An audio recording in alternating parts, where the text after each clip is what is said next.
It's week 30 of A Year of Wisdom. Let's get to reading.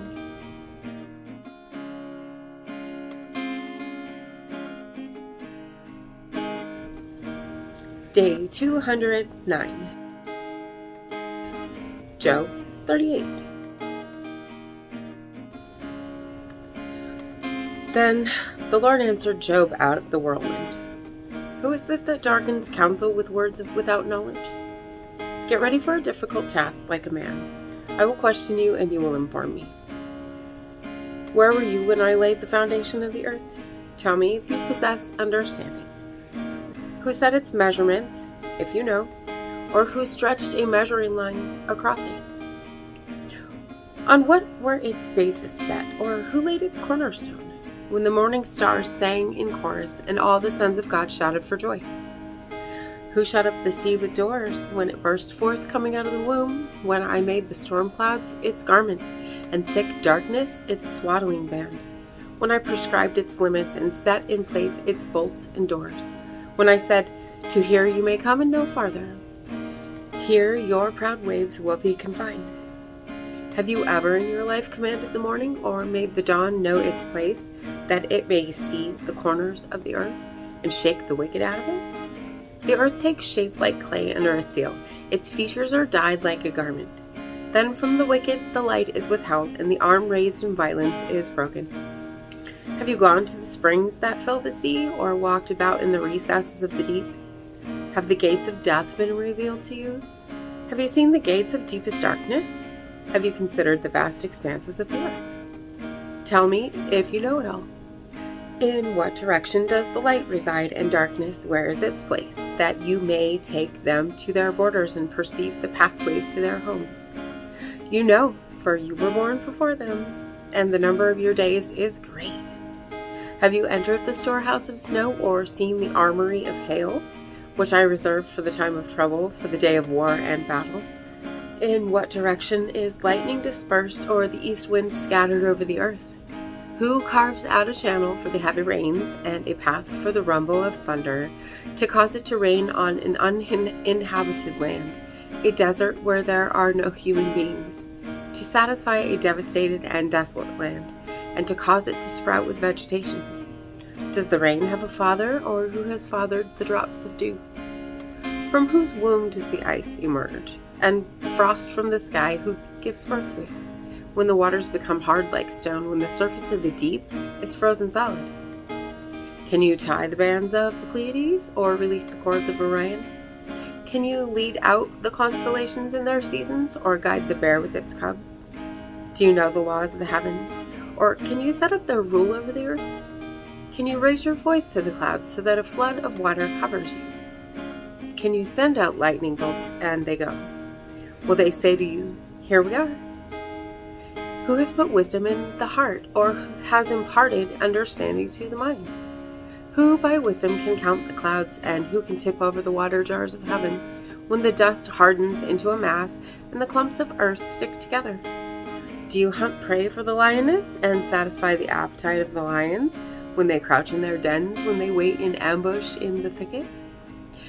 Who prepares prey for the raven, when its young cry out to God and wander about for lack of food? Proverbs 28. The wicked person flees when there is no one pursuing, but the righteous person is as confident as a lion. When a country is rebellious, it has many princes, but by someone who is discerning and knowledgeable, order is maintained. A poor person who oppresses the weak is like driving rain without food. Those who forsake the law praise the wicked, but those who keep the law contend with them. Evil people do not understand justice, but those who seek the Lord understand it all. A poor person who walks in his integrity is better than one who is perverse in his ways, even though he's rich. The one who keeps the law is a discerning child, but a companion of gluttons brings shame to his parents. The one who increases his wealth by increasing interest gathers it for someone who is gracious to the needy. The one who turns away his ear from hearing the law, even his prayer is an abomination. The one who leads the upright astray in an evil way will himself fall into his own pit, but the blameless will inherit what is good. A rich person is wise in his own eyes, but a discerning poor person can evaluate him properly. When the righteous rejoice, great is the glory, but when the wicked rise to power, people are sought out. The one who covers his transgressions will not prosper, but whoever confesses them and forsakes them will find mercy. Blessed is the one who is always cautious, but whoever hardens his heart will fall into evil. Like a roaring lion or a roving bear, so is a wicked ruler over poor people. The prince who is a great oppressor lacks wisdom, but the one who hates unjust gain will prolong his days. The one who is tormented by the murder of another will flee to the pit. Let no one support him.